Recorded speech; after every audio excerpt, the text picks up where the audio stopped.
Jambo la kwanza, tunakutana leo kuzungumza jambo muhimu ambalo linagusa mustakabali wa taifa letu. Linagusa maisha yetu kwa maana ya Watanzania, lakini ni jambo ambalo sisi kama Watanzania tunaamini kwamba umoja wa taifa letu ndio jambo la msingi.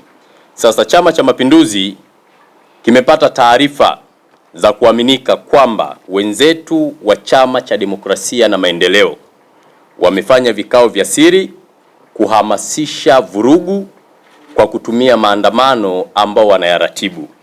Sasa sisi kama chama tunapenda kutoa wito kwa Watanzania kwamba wajibu wetu kama Watanzania ni kulinda taifa letu. Amani yetu ndio uhuru wetu.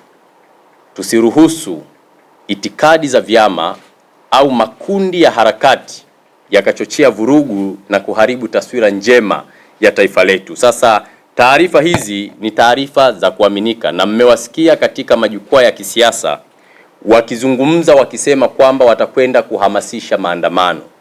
Sasa ukiangalia pia wanaharakati wamebeba ajenda za maandamano. Sasa nini wanataka kukifanya? Maana yake ni kuleta shida, kuleta taharuki na kuvuruga umoja na mshikamano wa taifa letu.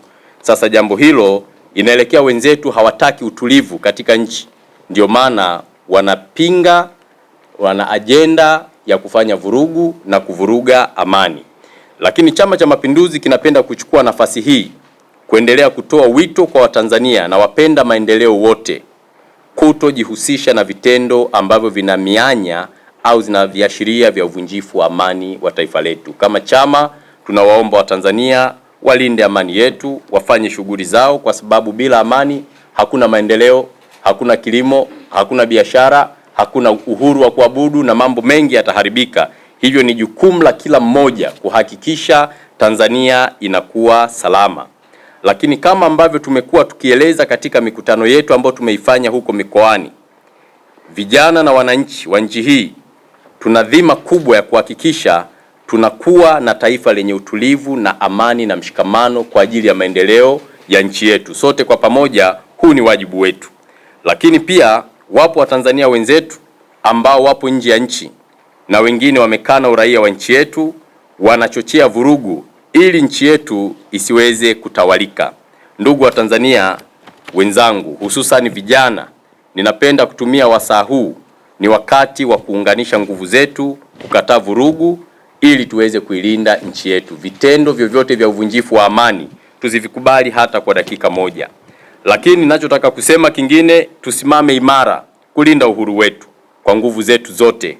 Tumuunge mkono rais wetu Mheshimiwa Dr. Samia Suluhu Hassan katika jitihada zake za kuunganisha nguvu za Watanzania ili kupata taifa moja lenye upendo, mshikamano na maendeleo ya kweli, kwa kuzingatia kwamba tuna vipaumbele vya kuvitekeleza ikiwemo ilani yetu ya uchaguzi ya mwaka 2025 mpaka 30, lakini dira ya miaka 50, dira yetu ya taifa. Sasa ili tufikie hayo malengo ni lazima nchi iwe na utulivu.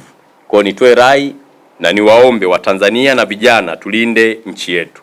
Lakini tumie fursa hii kuviomba vyombo vya ulinzi na usalama kuwa macho ili kuhakikisha tunakuwepo na ulinzi wa kutosha wa raia na mali zao na ulinzi wa mipaka yetu. Wenzetu wa vyombo wanafanya kazi nzuri na wajibu wao ni kulinda taifa letu. Hivyo kazi hiyo waifanye kwa ukamilifu wake ili taifa letu lizidi kuwa na utulivu.